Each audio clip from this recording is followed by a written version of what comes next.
Good morning. My name is Jamie Woodard, and I have a special guest. I want to introduce the mayor of Hillside, Miss Dahlia Vertreese. How you doing? Happy holidays, Jamie. Thank you for having me. I just want to go over some of your accolades. Bachelor's of Arts degree in Criminal Justice and History. Yes. Master's degree in Sociology from the University of Arkansas in Fayetteville. Labor organizer, labor relations specialist. Yes. Equal employment specialist. You promote the education and engagement of women leaders for a democratic future. You're a member of the Metropolitan Baptist Church in Newark. And you're a wife and mother of 3 sons. 3 boys. 3 boys. Wow. Wow. And the mayor of Hillside. And the mayor of Hillside. All right. You ready? I'm ready. Okay. Can you explain the Faulkner Act for individuals who don't understand what it means?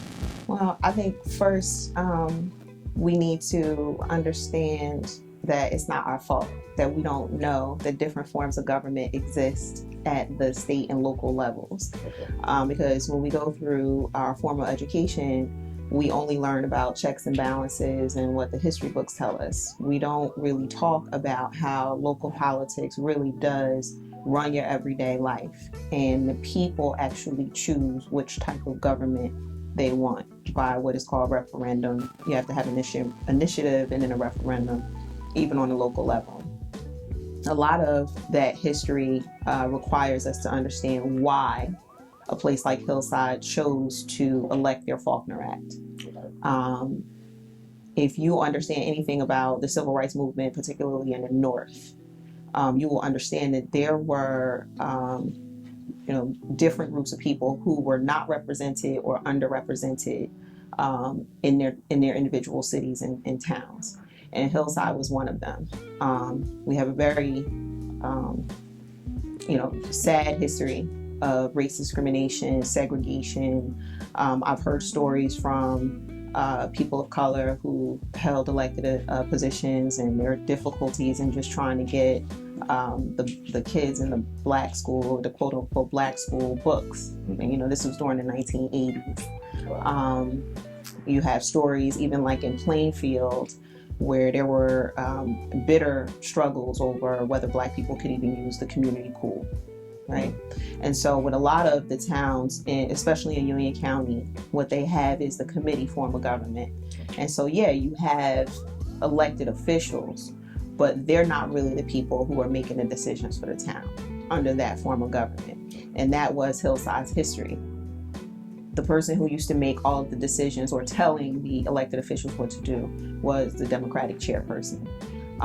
If it was partisan, meaning if you had Democrats and Republicans represented, you might have a fairer shake because you would hope that they would call each other out on different issues, and then of course have healthy conflict where a win-win balance would be created on the council level. But because we are nonpartisan, having that type of government excluded people of color, Jews, from even having a voice or enfranchisement. So in the late 1990s, they made the initiative to endorse the Faulkner Act. And the hope was that you would have the strong mayor who would drive the agenda, and the council would engage in what is called advise and consent, meaning that the mayor having the vision and also appointing, making those day-to-day decisions, really just running the government, isn't doing anything untoward, that's not hurting people in the township. And that's really the job of the council, is to look at the mayor's decisions and say, this might not work for my township. I see what you're trying to do here, and that's a good thing, but it may not work for the people on my side of town because. And then there's that discussion that happens. Unfortunately, the mayor that took place after the Faulkner Act was voted in, she quit after 18 months in office. And the government never fully transformed over into Faulkner. So some of the issues that Hillside has experienced over the years is people really not understanding that the mayor is supposed to drive the vision of the town. The mayor is supposed to make these decisions. Council provides advice and consent. And as long as there is nothing unethical, harmful, untoward to the citizens, you really don't have the authority to thwart those efforts. In other words, you want people to see their mayor, the one that they've elected, either succeed or fail. And I think that that is, in essence, why we even have an electoral process, is because if I elect you, I want to be able to evaluate and assess your job performance, your decisions, right? And we see it even on the national level, where we're holding people accountable for things that they did 20, 30 years ago and saying, this is why you're not a good president. Maybe true, but at least that person can say, yeah, I made those decisions and I did that. When you have someone else holding the purse strings or telling people what to do, you really disenfranchise the voters, because they're not getting what they elected or what they thought they elected. You know, they're electing someone who was marketed well, but is basically going to push forth the will of someone else. And that is not what makes our form of government work. And I think that that is a major problem, even up to that national level. And when they say all politics is local, that's the truth. If you can learn some of the good, bad functions and dysfunctions of your local government, it starts to explain why your state is having issues, why your national politics is having issues, and really why the Democratic Party is having issues. Wow. Interesting. My next question is, in your op-ed, you said some of the council actions are questionable. Can you explain and/or give us an example of that, please? So in the past, and even currently, there has been a lot of conflict over the vendors that we appoint. And I refuse to hire people who have not serviced the town well. My first year in office, many of those individuals, many of those vendors had their opportunity and they did not perform well. And as a taxpayer and a citizen, you know, people see the title of mayor and they kind of forget that you're a taxpayer and a citizen. I treat those dollars as I would my own money, because it is my money. So when I have a vendor who I clearly see is overbilling the town, I have a vendor who services another township extraordinarily well. That township, because they're more affluent and the people are not people of color, they're doing exceptionally well. They have development. Their taxes are reasonable based on their housing and the area that they live in. But when you look at towns like mine, same company, same vendor, we're in financial straits. We're not respected. The mayor's not respected. And yet I'm expected to continue to appoint you because someone somewhere higher up told me I had to. More specifically, the council will refuse to pay bills. They'll go months without paying bills and really put the township at risk of not paying for our gas, for our police vehicles, fire vehicles. The one councilman was so brazen to say, I don't care if the lights go out in town hall. I don't care if we don't pay our electric bill. If you don't pay my friend, I'm not gonna pay the township's bills. You know, that's politics. That's not for the citizens. And in doing certain things like that, being so vindictive, it leads to unnecessary lawsuits.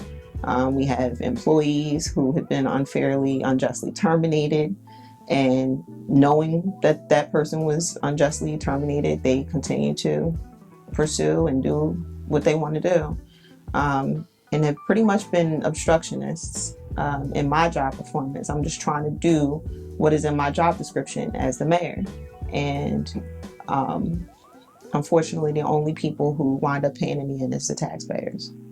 Wow.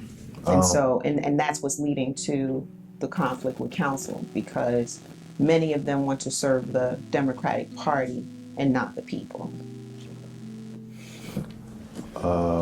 What made you run for mayor? There were a lot of issues, but long story short, because I work for a labor union, and you kind of went through some of my accolades, um, I did a lot of work helping, different people up and down the state. A lot of conversations, a lot of connections, a lot of networking. I made a lot of friends, like good people in the labor movement, Pennsylvania, Maryland, and I'm extraordinarily grateful for that exposure. My boss is also an assemblyman, Tom Giblin, and what I see that he does, particularly in his philanthropic efforts, making sure that he always acknowledges, birthdays, funerals. He makes phone calls constantly. He really became my mentor in what is the beauty in people. So I was just, doing very well in my labor union. Why do I even want to be involved in politics? That's crazy. It's dirty. And my husband actually said, why not you? You go up and down the state, you work with people, you help people, but you're going to let your own town fall down around your ears. And he said that was one of the main complaints of W.E.B. Du Bois, and why, the talented 10th didn't work, because you had people of color that made it. They went to college, they got good jobs, they had the money, they didn't give back. They just became cogs in the wheel of a capitalist system and just left their people and their community behind. So he convicted me into becoming yes. Well, he did a great job. Actually, he did a great job, and I want to thank you as well. Hillside taxes are increasing. Is that because there is no industry to offset the taxes? So, Hillside taxes haven't increased. Okay. There was a recent campaign where candidates were bragging that they haven't raised taxes in 10 years. Now, a lot has happened in 10 years, including a financial crisis where many people lost their homes. And in our recovery from that, Hillside has definitely struggled, especially because we did not have industry, haven't developed the town in over 30 years. A lot of people have seen their taxes go up, but do not realize that there are different tiers and different reasons for those taxes. So the taxes that the township cannot control are your school board taxes and your county taxes. We can only control our municipal taxes. So what people have seen increasing is actually the county and the school board taxes. Municipal taxes within the last 6 years have actually been lowered to try to offset the increases in the county and the school board. And that's just not business savvy. So when we talk about decisions that the council has made that has not been in the best interest of the people, we know that there would have been financial hardships, but how can you service taxpayers when you can't pay for the services? How can you service taxpayers when their streets are now dirty? They don't have equipment. Firehouses are falling apart. We have a lot of infrastructure damage because we did not properly manage the money we were bringing in, and we have never raised taxes to balance out with the needs of the overall economy. So everywhere else you saw 1.5%, 2%, we had zero. So our expenses didn't go down. Salaries didn't go down. Those things are still increasing. Cost of living increases. So when you're lowering your revenue, you're eventually going to run out of gas. You're going to run out of money. And so now you've placed the township in a situation where we're really just squatters. We're people who are just like, well, we still got a roof over our head. We may not have heat. We may not have, lights or anything, but we're still surviving. And that's fiscally irresponsible. So all summer, on Saturdays, I was having a mayor on the block. So me and the administration, we actually were on individual blocks in Hillside, hosted by citizens. We would set up in front of their houses, and we were available to answer any of your questions and also to take in your concerns, because there were things that I may not have known about your particular ward. And again, we talk about what the council is supposed to be doing. Everybody in your ward should know who you are, and you should also know the problems in your community. And when I wasn't getting that feedback, I had to actually go out and get it myself. So even though a lot of people didn't show up to Mayor on the Block, I still was able to gather information about the needs of those citizens in that community and address them accordingly. Some of them are a work in progress because we just don't have the resources right now to address it. But when I do have those resources, I make sure that it's at the top of the list. But yeah, I mean, I'm available. I'm out here, I'm trying to do right by my neighbors. It's not just the citizens and the constituents. These are my neighbors. These are people who, their children go to school with my children, and I see you, and you deserve better. We definitely do. Thank you. Are there any incentives for businesses to come to Hillside? So we do have an opportunity zone. We have been designated as such. We are definitely in need of economic development. That's something that, like I said, hasn't been touched in over 30 years. And we really should have been building a long time to offset the taxes. My thing is, I don't have a problem with 0% taxes, but when your financial needs are increasing, you have to have something that's filling that gap. And we've done nothing to really plan for that up until last year, when we actually had a capital plan and started to implement our bond rating, making sure that we are financially attractive to investors and developers. So we're open for business. But it's still going to take a lot of work to convince citizens that change isn't bad. Thank you.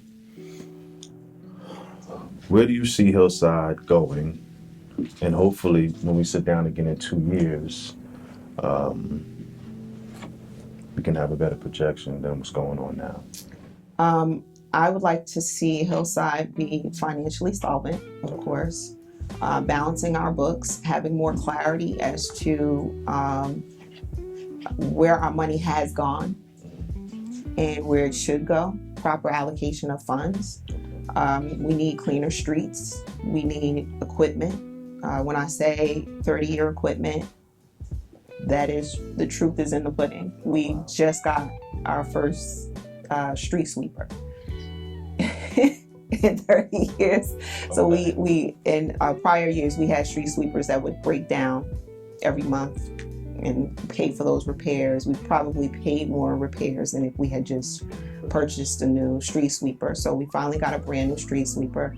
I'd like to see more equipment that is necessary to keep the town functioning. I would like to see senior housing, affordable senior housing, and an increase in businesses, because people don't understand that families come where they can have services. Yes. It's not just schools, but if I can walk to a beautiful, clean park where my kids are happy, and it's not overly burdensome. That's one of the beautiful things about New Jersey, is that we have, parks everywhere. You go to other states and that's not true. But you also need to know that your streets are clean, that the police are going to come, your sewage system isn't going to back up.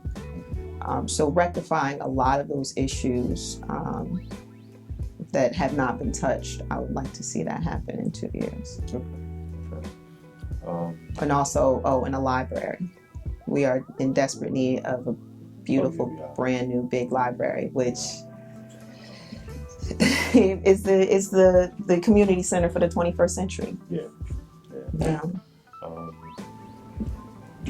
I mean, that's all of my questions. If there's anything else you want to add to it, I mean, I'm pretty sure that the people of Hillside have will be able to understand you better now that you've answered these questions, and would hope that they would be able to, again, you have an open door policy. Correct. I'm assuming. So if you have an open door policy, there's really no excuse. I mean, at all. listen, you know, social media, gossip, listening to, you know, your church member, you know, your sorority sister, like all of that stuff. I am all about exchange of information. Okay. But whatever it is that you walk away with, make sure that you go back to the source and try to get clarity about what was stated. So, for example, earlier today I was talking to Anthony about Abraham Lincoln, Okay. right? One of the most misquoted presidents ever, because he went through so many changes in his life, who he was in his 20s to, you know, who he was by the time he was murdered. You know, you would have thought he was 4 different people. Yeah. And he was also open to change, and he had gone through a lot of things personally that kind of altered his personality and his thought process. So you can take something from his earlier life and apply it to whatever you want, whatever fits your narrative.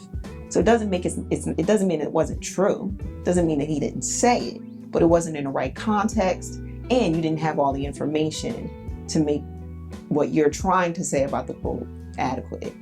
So I think that it's very important for people to engage in more fact finding instead of, you know, hyperbole and rumors and this is why she did it. I mean, you know, and we have the information. The facts are out there. The numbers are there. So, you know, you don't have to rely on what your neighbor said about it. You don't have to. Right. Absolutely. I appreciate you. Thank you. Hopefully you'll give me a part 2 if we can have a part 2 or part 3, or whenever you need to discuss something about Hillside. Please feel free to get in touch with me, or I'll get in touch with you, and we'll definitely do this again. And I'd also like to offer that I am also open to conversations with the mayor. So if citizens are willing to host an event or a gathering at their house, I have no problem coming and you asking me those hard questions. See, now they have no excuses whatsoever. There you go. It's an absolute pleasure. The Thank mayor you of for having Hillside, me. a lot of Vertreese. Thank Happy you very holidays. much. Happy holidays to you as well. Thank you.